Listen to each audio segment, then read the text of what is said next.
لکھنے والے اپنی اپنی حیثیت سے لکھتے ہیں، لیکن جب بھیجنے والے نے بھیجا،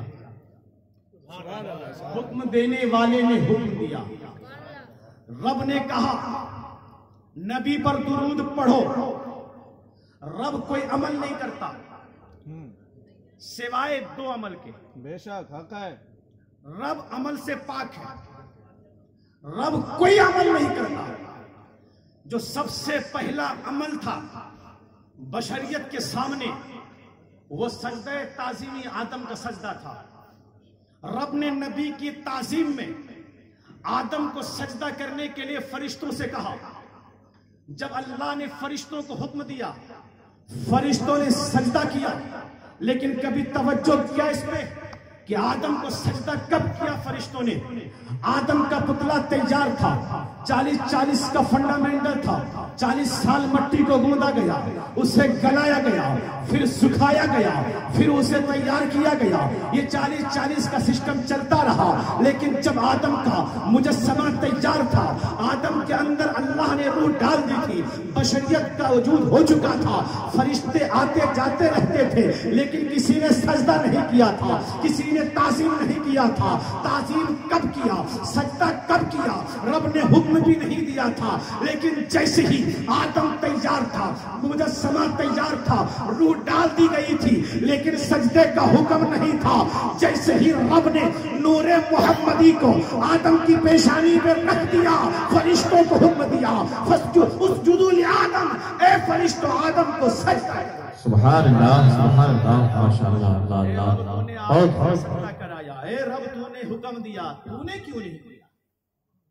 رب مسجود ہے، رب سجدہ نہیں کرتا، رب معبود ہے، عبادت نہیں کرتا۔ میں نے کہا رب تو نے نبی کی تعظیم کرائی ہے تو تو نے کیوں نہیں کیا؟ رب فرماتا یہ نبی ہے، ان کی تعظیم میں نے فرشتوں سے کرائی ہے۔ اب یہیں سے سمجھ لینا، جب فرشتوں سے تعظیم کرائی ہے رب نے، جب آدم کو سجدہ کرایا ہے، رب نے سجدہ نہیں کیا، رب نے وہ عمل کو نہیں کیا جو فرشتوں سے کرایا ہے، لیکن ایک عمل جو رب نے کیا ہے خود کرتا ہے، پھر فرشتوں سے کرواتا ہے، جب کر لیتا ہے پھر رب فرماتا ہے اسے خبر کہی جائے گی، یعنی رب فرماتا میں درود پڑھتا ہوں، فرشتے پڑھتے ہیں، اس لیے اے ایمان والو تم بھی درود پڑھو۔ اب مسئلہ سمجھئے گا، رب نے ڈائریکٹ نہیں کہا نماز اللہ کا حکم ہے، اللہ نے کہا نماز پڑھو، لیکن نماز کا طریقہ قرآن میں نہیں ہے۔ نماز کا حکم قرآن میں 84 دفعہ ہے، نقطے کی بات 80 پر 4 مرتبہ قرآن میں نماز کا حکم ہے، لیکن کسی جگہ اللہ نے طریقہ نہیں سمجھایا، چھوڑ دیا، بتا دیا بس حکم میرا ہے۔ صحابہ پہنچ گئے یا رسول اللہ عمل کیسے کیا جائے؟ رب نے کہا بس حکم میرا ہوگا، طریقہ مصطفیٰ کا ہوگا، عبادت میری ہوگی، عبادت میری ہوگی، حکم میرا ہوگا، طریقہ مصطفیٰ کا ہوگا۔ روزے کا حکم آیا، یا رسول اللہ روزہ رکھا کیسے جائے؟ پہلے کے لوگ 24 گھنٹہ روزہ رکھتا تھا، آج بھی برادر وطن کے ہاں پانی پیو روزہ ہے، کھانا مت کھاؤ روزہ ہے، بس ان نہیں کھانا، پھل کھاؤ روزہ ہے، 24 گھنٹے کا روزہ، کل رکھا کل تک رہے گا، آج سے کل شام تک روزہ۔ یا رسول اللہ اسلام میں روزہ کیسے رکھا جائے؟ رب نے صرف یہ کہا جیسے کہ پہلے والوں نے رکھا تھا ویسے تم رکھو۔ پہلے والوں کو میں نے حکم دیا تھا کہ روزہ تم پر فرض کیا تو تم پر بھی فرض ہے، ان لوگوں پر فرض تھا تم پر بھی فرض ہے، لیکن یا رسول اللہ روزہ رکھے کیسے؟ تو آقا فرماتے بس حکم خدا کا ہے، عمل میرا ہے۔ زکوٰۃ اللہ کا حکم، طریقہ مصطفیٰ کا، حج اللہ کا حکم، طریقہ نبیوں کا۔ اب طریقے کو کہتے ہیں سنت، پریکٹیکل جو کرتا ہے اس پریکٹیکل کو فالو کرنے کو سنت کہتے ہیں۔ نبی نے پریکٹس کر کے بتایا نماز ایسے پڑھو، نبی نے پریکٹس کیا روزہ ایسے رکھو، ایک مرتبہ مقام آ گیا روزہ رکھنے کا، نبی جیسے روزہ رکھے ویسے تم رکھو، جیسے نبی نے رکھا ویسے تم رکھو.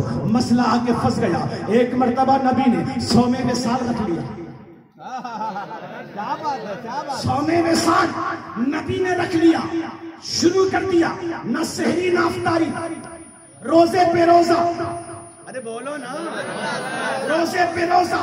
عاشق نے دیکھا اما یار نبی ہے جو سحری بھی نہیں کر رہے، افطاری بھی نہیں کرتے، روزہ پہ روزہ، تو ہم کیوں نہ رکھیں. صحابہ نے رکھنا شروع کیا. صحابہ نے رکھنا شروع کیا. ایک دن گزرا، 2 دن گزرا، 3 دن گزرا. 70 سال کی عمر کے صحابی، 40 سال کے صحابی، 50 سال کے صحابی. اب کمزوری نے تھکانا شروع کیا. بھوک کی شدت نے تڑپانا شروع کیا. کمزوری آ گئی، چل نہیں سکتے. نمازیوں کی تعداد کم ہو گئی. رسول اللہ نے پوچھا یار کیا بات ہے؟ فجر میں کم تھا، اب اور ظہر میں اور کم ہو گیا، عصر میں اور کم، مغرب میں اور کم. جیسے ہی رسول اللہ نے نماز پڑھائی پھر سے سوال کیا کیا بات ہے؟ نمازیوں کی تعداد کم کیوں ہو گئی؟ کسی عاشق نے کھڑا ہوا، کہا کہ یا رسول اللہ آپ کے چاہنے والوں نے آپ کے طریقے پر روزہ رکھنا شروع کر دیا ہے. رسول جلال میں آ گئے. رسول نے کہا بلاؤ. کوئی کمر میں ہاتھ دے کے، کوئی لاٹھی کے سہارے، کسی کے سہارے لوگ آ گئے. رسول کی بارگاہ میں ہاتھ باندھ کے کھڑے. رسول کا سوال سننا، جملہ سننا. قرآن کی آیت قاری بلال نے پڑھی، میں جملہ سنا رہا ہوں. رسول نے کیا کہا تھا؟ صحابی ہیں. اب صرف ان لوگوں نے سے نہیں کہا تھا، جتنے صحابی سامنے ہیں وہ صحابی جو افضل البشر بعد الانبیاء ہے، جسے رب نے صدیق بنایا ہے. صدیق وہ ہے جو نبی کے بعد جن کا مقام ہے وہ صدیق کا مقام ہے. فاروق وہ ہے جن کو رب سے نبی نے مانگا ہے. ارے سخاوت کا تاجدار عثمان وہ ہے جن کے لیے علی میرے نبی نے 2 بیٹیاں ان کے نکاح میں دے دیا. عثمان وہ ہے جس نے 2 مرتبہ جنت خریدی ہے. عثمان کی ذات وہ ہے.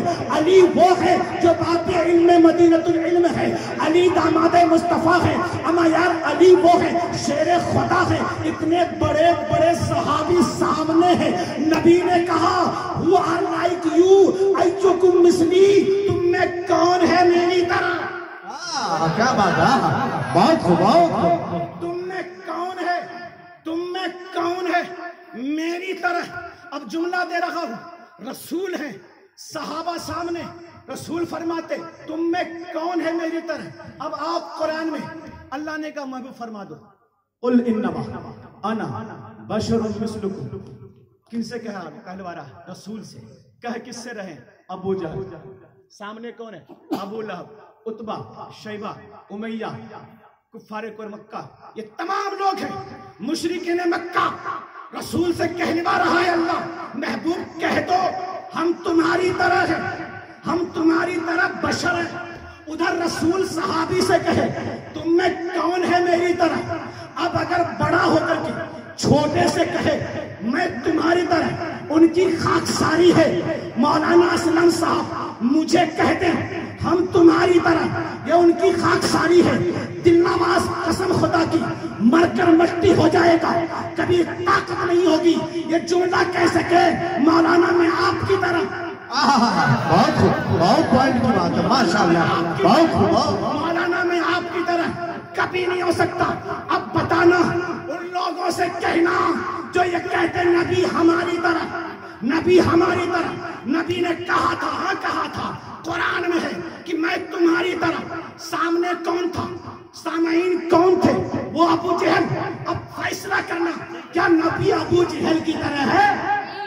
نبی عتبہ کی طرح ہے؟ نبی شیبہ کی طرح ہے؟ ارے نہیں، وہ بتانا تھا کہ بشریت میں تمہارے پاس 2 ہاتھ ہے تو ہمارے پاس بھی ہے، تمہارے پاس 2 ٹانگیں ہیں ہمارے پاس بھی ہے. باڈی آف پارٹس میں جتنے پارٹس تمہارے پاس ہیں اتنے میرے پاس ہیں. تم بھی کھاتے ہم بھی کھاتے، تم بھی پیتے ہم بھی پیتے. اب کوئی یہ سیرت بیان کرے کہ نبی چلتے تھے ہماری طرح، نبی بولتے تھے ہماری طرح. اما یار نبی ہاتھ لگا دے، نبی ہاتھ لگا دے تو بیماری کو شفا مل جائے. ارے تم ہاتھ لگا دو تو کورونا پھیل جائے. نبی ہاتھ لگا دے، نبی لعاب ڈال دے تو کھاڑا پورا میٹھا ہو جائے. تم پانی میں لعاب ڈال دو تو منو من پانی بیکار ہو جائے. اما یار نبی سانس لے لے تو خوشبو پیدا ہو جائے، تم سانس لے لو تو وائرس پھیل جائے. کیا بات ہے. نعرہ تکبیر.